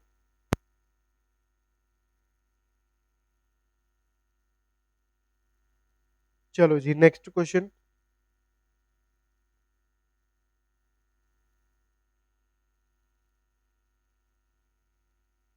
ये जो क्वेश्चन है थोड़ा एजेस का क्वेश्चन है। 4 year hence sum of ages of A and B will be 16 years more than the sum of present ages of B and C। ਸੋ ਮੈਂ ਮੰਨ ਕੇ ਚੱਲ ਰਿਹਾ ਕਿ ਮੈਂ A ਦੀ ਏਜ ਨੂੰ A ਮੰਨੂਗਾ, B ਦੀ ਨੂੰ B ਮੰਨੂਗਾ ਤੇ C ਦੀ ਪ੍ਰੈਜ਼ੈਂਟ ਏਜ ਨੂੰ ਕਿੰਨਾ ਮੰਨੂਗਾ C, ਠੀਕ ਹੈ। ਸੋ ਉਹਨੂੰ ਕਹਿਣਾ ਕੀ ਚਾਹ ਰਿਹਾ 4 year hence sum of the ages of, ਯਾਨੀ ਕਿ ਅਗਰ ਇਹਨਾਂ ਦੀ ਪ੍ਰੈਜ਼ੈਂਟ ਏਜ, ਇਹਨਾਂ ਦੀ ਪ੍ਰੈਜ਼ੈਂਟ ਏਜ ਕਿੰਨੀ ਕਿੰਨੀ ਕਿੰਨੀ ਹੈ A B C, ठीक है। 4 ईयर हेंस मतलब 4 साल बाद दोनों ਦੀ, ठीक है। 4 year hence sum of ages of A and B, sum of ages of A and B will be 16 years more, यानी कि ਇਹਨਾਂ ਦੀ ਏਜ ਹੈ ਜੋ ਤੁਹਾਡੀ 16 ਸਾਲ ਜ਼ਿਆਦਾ ਹੋਏਗੀ ਕਿੱਥੋਂ, the sum of the present age of B and C, B and C the present age ਦੇ ਸਮ ਦੇ ਨਾਲੋਂ। सॉरी ਇੱਥੇ बी आएगा ना। तो कुछ यही इक्वेशन बनेगी मेरे को, ठीक है। तो ए कितना हो जाएगा A plus B plus 8 bracket open कर दी है, minus B minus C is equal to 16। A उधर जाके माइनस हो जाएगा, plus B minus B cut गया, तो आखिरी च जो थोड़े को बचेगा A minus C is equal to 8। ठीक है, एक इक्वेशन बन गई थोड़े को। तो ਹੁਣ ਅੱਗੇ ਆਪਾਂ ਪੜ੍ਹਦੇ ਹਾਂ। 4 years ago the sum of ages of A and C is 32 years। 4 ਸਾਲ ਪਹਿਲਾਂ ਦੀ ਗੱਲ ਕਰ ਰਹੇ ਆ ਆਪਾਂ। ਠੀਕ ਹੈ, ਕਿਸ ਦੀ A ਤੇ B। ਠੀਕ ਹੈ, ਸਮ ਕਿੰਨਾ ਸੀ 32। ਤਾਂ ਹੁਣ ਉਦੋਂ ਜੋ ਏਜ ਹੋਏਗੀ, ਅਗਰ ਉਸ ਦੇ ਵਿੱਚ ਆਪਾਂ 4 ਸਾਲ ਜੋੜ ਦਈਏ ਤਾਂ ਪ੍ਰੈਜ਼ੈਂਟ ਏਜ ਹੋ ਜਾਏਗਾ। ਐਵੇਂ ਹੀ ਆਪਾਂ ਸੀ ਦੀ ਉਸ ਟਾਈਮ ਜੋ ਏਜ ਸੀ ਉਸ ਦੇ ਵਿੱਚ ਅਗਰ ਆਪਾਂ 4 ਸਾਲ ਜੋੜ ਦਈਏ ਪ੍ਰੈਜ਼ੈਂਟ ਏਜ ਹੋ ਜਾਏਗੀ। ਸੋ ਇਸ ਦਾ 4 ਜੋੜਤਾ, ਇਸ ਦਾ 4 ਜੋੜਤਾ, 4 4 ਕਿੰਨਾ ਹੋ ਗਿਆ 8। ਤਾਂ ਉਸ ਟਾਈਮ ਤੇ ਇਹਨਾਂ ਦੀ ਸਮ ਕਿੰਨਾ ਸੀ 32। ਸੋ ਅੱਜ ਦੀ ਅਗਰ ਆਪਾਂ ਗੱਲ ਕਰੀਏ A ਪਲੱਸ C ਤੁਹਾਡਾ ਕਿੰਨਾ ਹੋ ਜਾਏਗਾ 40। ਠੀਕ ਹੈ, ਸਮਝ ਆ ਗਿਆ ਇਹ। ਸੋ ਇਹ ਤੁਹਾਡਾ ਕੱਟ ਜਾਏਗਾ, ਇੱਥੋਂ ਐਡ ਕਰ ਦਿਓ ਦੋਨੋਂ equation. 2a is equal to 48, a ਦੀ ਵੈਲਿਊ ਕਿੰਨੀ ਆ ਗਈ 24। ਇਹ ਚੀਜ਼ ਵੀ ਕਲੀਅਰ ਹੋ ਗਈ। Then find the present age of c। ਹੁਣ a ਦੀ ਵੈਲਿਊ 24 ਆ ਗਈ, a ਦੀ ਵੈਲਿਊ ਚੱਕ ਕੇ ਕਿਸੇ ਵੀ ਇਕੁਏਸ਼ਨ ਚ ਪੁੱਟ ਕਰ ਦਿਓ ਦੋਨਾਂ ਚੋਂ, ਤੁਹਾਡੇ ਕੋਲ c ਦਾ ਆਨਸਰ ਆ ਜਾਏਗਾ। ਜਿਵੇਂ ਕਿ ਮੈਂ ਸੈਕਿੰਡ ਇਕੁਏਸ਼ਨ ਚ ਪੁੱਟ ਕਰਕੇ ਦੇਖਦਾ, 24 plus c is equal to 40। तो ਤੁਹਾਡੇ ਕੋਲ ਜੋ c ਹੈ 40 ਮਾਈਨਸ 24 ਕਿੰਨਾ ਆ ਗਿਆ 16। ਸੋ ਕਿੱਥੇ ਹੈ option D option. D option ਤੁਸੀਂ ਕੀ ਕਰੋਗੇ ਟਿਕ ਲਗਾ ਦੋਗੇ। ठीक है जी, क्वेश्चन समझ आ गया है अभी। चलो next question.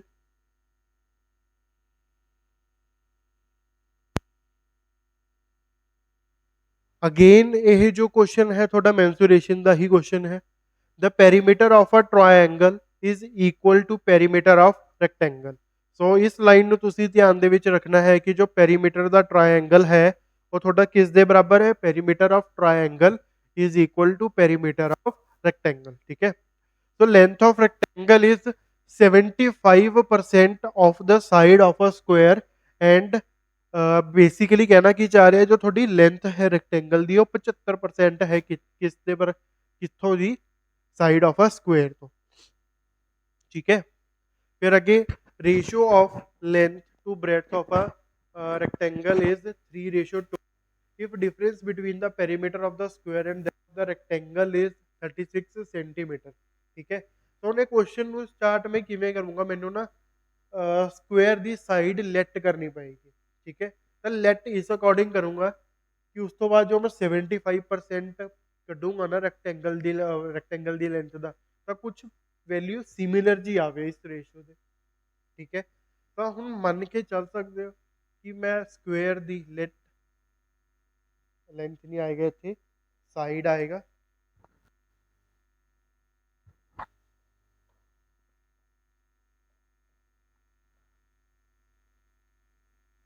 Late side of square is 4x centimetre दिता हुआ है ना, इतने तक समझ आ गया। सो ਹੁਣ उसने मैनू की क्या है, जो मेरी लेंथ है किस दी रेक्टेंगल दी 75% है। ठीक है, तो हम 75% यानी कि कितनी होएगी, अगर मैं एग्जैक्टली इतने लिखा या किवें लिखूंगा, length of rectangle is 75% of 4x। ठीक है, तो ये कितना हो जाएगा 3, ये कितना हो जाएगा 4। तो मेरे को जो लेंथ है कितनी आ गई 3 है। ये चीज़ भी समझ आ गई। सो साइड ऑफ स्क्वायर कितनी है 4x, लेंथ कितनी आ गई 3x। तो मेरे को लेंथ ते ब्रेड्थ दी रेक्टेंगल दी रेशियो भी कितनी दी हुई है 3:2। सो 3:2, 3 ਦੀ ਵੈਲਿਊ ਮੈਂ ਹੁਣੀ ਕੈਲਕੂਲੇਟ ਕਰਕੇ ਹਟਿਆ 3x, ਤਾਂ ਫਿਰ 2 ਦੀ ਵੈਲਿਊ ਵੀ ਕਿੰਨੀ ਹੋਏਗੀ 2x। ਠੀਕ ਹੈ, ਸੋ ਹੁਣ ਮੇਰੇ ਕੋਲ ਲੈਂਥ ਆ ਗਈ ਰੈਕਟੈਂਗਲ ਦੀ, ਬ੍ਰੈਡਥ ਆ ਗਈ, ਸਾਈਡ ਆ ਗਈ। ਹੁਣ ਅੱਗੇ ਮੈਂ ਦੇਖਦਾ last line, if the difference between the perimeter of square. Perimeter of square, square ਦਾ ਪੈਰੀਮੀਟਰ ਕੀ ਹੁੰਦਾ ਹੈ 4a। ਠੀਕ ਹੈ, तो 4a ਹੁੰਦਾ ਹੈ ਯਾਰ 4a, ਤਾਂ a ਕਿੰਨੀ ਹੈ ਆਪਣੇ ਕੋਲ 4x, ਤਾਂ 4 4x डिफरेंस की गल कर रहे हैं ये। ठीक है, ਕਿਸ ਦੀ ਗੱਲ ਕਰ ਰਹੇ? ਡਿਫਰੈਂਸ ਦੀ। ਡਿਫਰੈਂਸ ਵੀ ਕਿਸ ਦਾ? Perimeter of square and that of perimeter of rectangle. Rectangle ਦਾ ਪੈਰੀਮੀਟਰ ਕਿੰਨਾ ਹੁੰਦਾ ਹੈ? 2l plus 2b, ਜਾਂ ਫਿਰ 2 ਕੱਲਾ ਕਾਮਨ ਕੱਢ ਦੋ, 2l plus b। l ਕਿੰਨਾ ਹੈ? 3x plus 2x। कितना है डिफरेंस? 36। ठीक है, यही आएगा क्वेश्चन। फिर उस तो बाद अगे मेरे को की वैल्यू गिवन है, ए कितना हो जाएगा थोड़ा इतने तक। ठीक है, माइनस करके कितना आ जाएगा? 6x is equal to 36। X की वैल्यू थोड़े को कितनी आ जाएगी? 6 सेंटीमीटर। इतने तक क्लीयर हो गया। सो हुण उस तो बाद मैं पहली लाइन पढ़ूंगा। पहली लाइन च की क्या सीगा? Perimeter of triangle is equal to perimeter of rectangle. ਤਾਂ ਤੁਸੀਂ ਕੀ ਕਰ ਲਓ? ਸਿਰਫ ਰੈਕਟੈਂਗਲ ਦਾ ਹੀ ਪੈਰੀਮੀਟਰ ਕੱਢ ਲਓ, ਟ੍ਰਾਇੰਗਲ ਦਾ ਆਪਣੇ ਆਪ ਆਨਸਰ ਆ ਜਾਏਗਾ। ਠੀਕ ਹੈ, ਸੋ ਹੁਣ ਰੈਕਟੈਂਗਲ ਦਾ ਪੈਰੀਮੀਟਰ ਕੀ ਸੀਗਾ? 2 3x plus 2x। x ਦੀ ਵੈਲਿਊ ਕਿੰਨੀ ਸੀ? 6। ਅਗਰ ਮੈਂ ਦੋਨਾਂ ਨੂੰ ਐਡ ਕਰਦਾ ਕਿੰਨਾ ਹੋ ਜਾਏਗਾ? 5x। x ਦੀ ਵੈਲਿਊ ਆਪਾਂ ਕਿੰਨੀ ਕੱਢੀ ਹੈ? 6 ਮਲਟੀਪਲਾਈ ਕਰ ਦੋ। तो 5 इंटू 6 कितना हो गया? 30। 30 इंटू 2 कितना हो गया? 60 सेंटीमीटर। तो 60 सेंटीमीटर अपना कितने है? A option. ए ऑप्शन की है अपना आंसर हो जाएगा। ठीक है जी, क्लियर हो गया। चलो नोट कर लो एक बार पहला। अच्छा क्वेश्चन है काफ़ी, लिख लो जल्दी।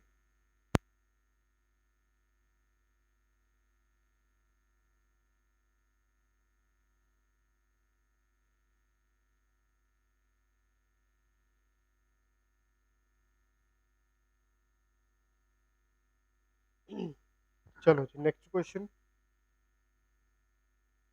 नेक्स्ट क्वेश्चन जो है अपना किहड़े चैप्टर का है? पार्टनरशिप का। ठीक है, तो ये भी अच्छा क्वेश्चन है, वैसे तो ईजी है। ਪੀਓ ਲੈਵਲ ਦਾ ਤਾਂ ਨਹੀਂ ਲੱਗ ਰਿਹਾ ਮੈਨੂੰ, ਇਹ ਕਲੈਰੀਕਲ ਲੈਵਲ ਦਾ ਹੀ ਹੈ, ਬਟ ਪੀਓ ਦੇ ਵਿੱਚ ਦੇਖਣ ਨੂੰ ਮਿਲਿਆ ਹੈ ਆਪਾਂ ਨੂੰ।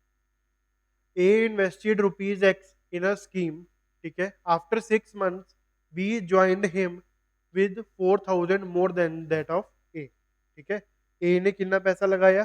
कुछ भी लगाया। उस तो बाद जो B है वो B थोड़ा 4,000 ज्यादा लगा रहा है। ठीक है, after an year ratio of profit of B to the total profit was 3:7। Find the value of X। ठीक है, ਹੁਣ ਇਸ ਨੂੰ ਆਪਾਂ ਕਿਵੇਂ ਕਰੀਏ? A B ਇਨਵੈਸਟਮੈਂਟ, ਫਿਰ ਉਸ ਤੋਂ ਬਾਅਦ ਟਾਈਮ, ਫਿਰ ਉਸ ਤੋਂ ਬਾਅਦ ਪ੍ਰੋਫਿਟ। ਠੀਕ ਹੈ, ਸੋ ਹੁਣ ਪਹਿਲੀ ਗੱਲ ਤਾਂ ਤੁਹਾਨੂੰ ਪਤਾ ਹੋਣਾ ਚਾਹੀਦਾ ਹੈ ਫਾਰਮੂਲਾ ਕੀ ਹੁੰਦਾ ਇਸ ਦਾ? ਫਿਟ P is equal to I into T। Profit is equal to investment into time. ਠੀਕ ਹੈ, ਸੋ ਉਸ ਤੋਂ ਬਾਅਦ ਹੁਣ ਇਨਵੈਸਟਮੈਂਟ किस किस दी गिवन है? ए ते बी दी। हुन ए ने कितना पैसा लगाया? X।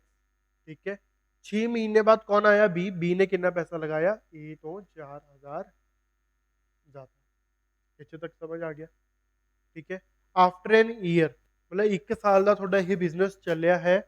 Profit of B to the total profit was 3:7। ਹੁਣ ਤੁਸੀਂ ਇਸ ਚੀਜ਼ ਦਾ ਖਾਸ ਧਿਆਨ ਰੱਖਣਾ ਹੈ ਕਿ ਇੱਥੇ ਲਿਖਿਆ ਕੀ ਹੋਇਆ ਹੈ। ਜਨਰਲੀ ਕੁਐਸਚਨ ਦੇ ਵਿੱਚ ਜੋ ਪ੍ਰੋਫਿਟ ਦੀ ਰੇਸ਼ੋ ਦਿੱਤੀ ਹੁੰਦੀ ਆ ਉਹ ਏ ਬੀ ਦੀ ਦਿੱਤੀ ਹੁੰਦੀ ਹੈ। ਠੀਕ ਹੈ, ਬਟ ਇੱਥੇ ਜੋ ਰੇਸ਼ੋ ਦਿੱਤੀ ਹੋਈ ਹੈ profit of B to the total profit, ਕਿ ਅਗਰ ਮੇਰੇ ਕੋਲ ਟੋਟਲ ਪ੍ਰੋਫਿਟ 7 ਹੋਇਆ, ਠੀਕ ਹੈ, ਟੋਟਲ ਪ੍ਰੋਫਿਟ ਕਿੰਨਾ ਹੋਇਆ? 7। ਉਸ ਦੇ ਵਿੱਚੋਂ ਬੀ ਦਾ ਕਿੰਨਾ ਸ਼ੇਅਰ ਹੈ? 3। ਤਾਂ ਬਾਕੀ ਬਚਿਆ ਕਿਸ ਦਾ ਹੋਏਗਾ? 4। 7 - 3 ਕਿਸ ਦਾ ਹੋ ਗਿਆ? ਏ ਦਾ। ਠੀਕ ਹੈ, ਹੁਣ ਟਾਈਮ ਪੀਰੀਅਡ ਕੀ ਕਹਿ ਰਿਹਾ? ਏ ਵਾਸਤੇ ਕੁਝ ਨਹੀਂ ਕਿਹਾ ਗਿਆ, ਤਾਂ ਏ ਨੇ ਤਾਂ ਆਪਣਾ ਸਾਰਾ ਸਾਲ ਲਈ ਪੈਸਾ ਲਗਾਇਆ ਹੋਏਗਾ 12 ਮਹੀਨੇ ਲਈ। ਠੀਕ ਹੈ, ਬੀ ਵਾਸਤੇ ਅਗਰ ਆਪਾਂ ਦੇਖੀਏ ਬੀ 6 ਮਹੀਨੇ ਬਾਅਦ ਆਇਆ ਹੈ, ਤਾਂ ਉਸਦਾ ਪੈਸਾ ਬਿਜ਼ਨਸ ਦੇ ਵਿੱਚ ਕਿੰਨਾ ਟਾਈਮ ਨਹੀਂ ਲੱਗਿਆ ਹੋਏਗਾ? 6 ਮਹੀਨੇ ਲਈ। ਠੀਕ ਹੈ, ਹੁਣ ਅੱਗੇ ਆਪਾਂ ਕੁਝ ਨਹੀਂ ਕਰਨਾ, ਸਿਰਫ ਫਾਰਮੂਲਾ ਲਗਾ ਦੇਣਾ। Profit is equal to investment into time. ਇਹ ਕਿਸ ਦਾ ਸੀ? ਏ ਦਾ, upon investment into time is equal to 4/3। ठीक है जी, क्लियर हो गया है। ਹੁਣ ਅੱਗੇ ਇਸ ਨੂੰ ਤੁਸੀਂ ਸੋਲਵ ਕਰ ਲਓ ਆਪਣੇ ਆਪਣੇ ਅਕੋਰਡਿੰਗ। 3। ਠੀਕ ਹੈ, 3 3 ਦਾ ਇਹ ਉੱਥੇ ਜਾ ਕੇ ਮਲਟੀਪਲਾਈ ਹੋ ਜਾਏਗਾ 9। ਇੱਥੇ ਕੀ ਬਚ ਗਿਆ? 9x। ਇਹ ਕੱਟ ਦੋ ਤੁਸੀਂ, ਆ ਜਾਏਗਾ 3 ਤੇ ਇਹ ਆ ਜਾਏਗਾ 2 थे। इधर की बचिया 3x, इधर जाके चला गया कितना हो जाएगा 2x प्लस 8000 ਤੇ ਤੁਹਾਡੀ ਜੋ x ਦੀ ਵੈਲਿਊ ਹੈ ਕਿੰਨੀ ਆ ਜਾਏਗੀ 8000। ਸੋ 8000 ਤੁਹਾਡਾ ਕਿਹੜਾ ਆਪਸ਼ਨ ਹੈ ਬੀ ਆਪਸ਼ਨ। ਬੀ ਆਪਸ਼ਨ ਨੂੰ ਤੁਸੀਂ ਟਿਕ ਲਗਾ ਦਿਓ। ਕਲੀਅਰ ਹੋ ਗਿਆ। ਚਲੋ ਨੈਕਸਟ ਕੁਐਸਚਨ। लास्ट वाला क्वेश्चन थोड़े लिए होमवर्क है, ठीक है। स्क्रीनशॉट खींच लो जल्दी, बहुत ही ज़्यादा अच्छा क्वेश्चन है, ठीक है। ਸੋ ਇਸ ਕੁਐਸਚਨ ਦਾ ਤੁਸੀਂ ਕੀ ਕਰੋਗੇ ਕਮੈਂਟ ਸੈਕਸ਼ਨ ਦੇ ਵਿੱਚ ਦੱਸੋਗੇ ਕੀ ਤੁਹਾਡਾ ਆਨਸਰ ਆਇਆ ਹੈ, ਠੀਕ ਹੈ। ਫਿਰ ਉਸ ਤੋਂ ਬਾਅਦ ਤੁਹਾਨੂੰ ਦੱਸ ਦਿੱਤਾ ਜਾਏਗਾ ਵੀ ਐਕਚੁਅਲ ਆਨਸਰ ਇਸ ਕੁਐਸਚਨ ਦਾ ਹੈ ਕੀ, ਠੀਕ ਹੈ। ਜਲਦੀ ਸਕਰੀਨਸ਼ਾਟ ਖਿੱਚ ਲਓ। ਹੋ ਗਿਆ ਜੀ। ਚਲੋ ਉਸ ਤੋਂ ਬਾਅਦ ਆਈ ਥਿੰਕ ਅੱਗੇ ਹੋਰ ਕੁਐਸਚਨ ਨਹੀਂ ਹੈ। ਹਾਂਜੀ, ਸੋ ਅੱਜ ਦਾ ਲੈਕਚਰ ਆਪਣਾ ਇਹੀ ਸੀਗਾ। SBI ਦਾ ਪੇਪਰ ਜੋ 2019 ਦੇ ਵਿੱਚ PO ਲੈਵਲ ਦਾ ਆਇਆ ਸੀ, ਕੁਝ ਕੁ ਕੁਐਸਚਨ ਆਪਾਂ ਉਸਦੇ ਤੁਹਾਡੇ ਲਈ ਲੈ ਕੇ ਆਏ ਸੀਗੇ, ਠੀਕ ਹੈ। ਸੋ ਤੁਸੀਂ ਦੇਖ ਲਿਆ ਕਿੰਨੇ ਕੁ ਸਮੂਥਲੀ ਆਪਾਂ ਉਸ ਕੁਐਸਚਨਸ ਨੂੰ ਡਿਸਕਸ ਕਰ ਲਿਆ ਹੈ, ਠੀਕ ਹੈ। ਤਾਂ ਪੇਪਰ ਦੇ ਵਿੱਚ ਤੁਸੀਂ ਵੀ ਪੈਨਿਕ ਨਹੀਂ ਹੋਣਾ, ਇੱਕ ਇੱਕ ਕੁਐਸਚਨ ਕਰਦੇ ਜਾਣਾ, ਜ਼ਿਆਦਾ ਟਾਈਮ ਇੱਕ ਕੁਐਸਚਨ ਦੇ ਉੱਪਰ ਵੇਸਟ ਨਹੀਂ ਕਰਨਾ, ਠੀਕ ਹੈ। ਨਹੀਂ ਹੁੰਦਾ ਤਾਂ ਸਕਿਪ ਕਰਕੇ ਅਗਲਾ ਕੁਐਸਚਨ ਕਰੋ, ਉਹ ਹੋ ਗਿਆ ਉਸ ਤੋਂ ਅਗਲਾ ਕਰੋ। ਪੈਟਰਨ ਤੁਹਾਨੂੰ ਮੈਂ ਵੀਡੀਓ ਦੀ ਸਟਾਰਟਿੰਗ ਦੇ ਵਿੱਚ ਦੱਸ ਹੀ ਚੁੱਕਿਆ ਹੈ ਕਿ ਤੁਸੀਂ ਕੁਐਸਚਨ ਨੂੰ ਕਰਨਾ ਕਿਵੇਂ ਹੈ। ਜਿਵੇਂ ਹੀ ਥੋੜਾ ਮੈਥ ਸੈਕਸ਼ਨ ਖੁੱਲੇਗਾ ਤਾਂ ਤੁਸੀਂ ਮੈਥ ਸੈਕਸ਼ਨ ਨੂੰ ਕਰਨਾ ਕਿਵੇਂ ਹੈ, ਠੀਕ ਹੈ। ਸੋ ਅੱਜ ਦਾ ਲੈਕਚਰ ਆਪਣਾ ਇੱਥੇ ਤੱਕ ਹੀ ਸੀਗਾ। ਉਮੀਦ ਹੈ ਕਿ ਤੁਹਾਨੂੰ ਸਮਝ ਆਇਆ ਹੋਊਗਾ ਤੇ ਇੰਟਰਸਟਿੰਗ ਵੀ ਲੱਗਿਆ ਹੋਊਗਾ ਇਹ, ਠੀਕ ਹੈ। ਸੋ ਮਿਲਦੇ ਹਾਂ ਤੁਹਾਨੂੰ ਨੈਕਸਟ ਕਲਾਸ ਦੇ ਵਿੱਚ। Thank you.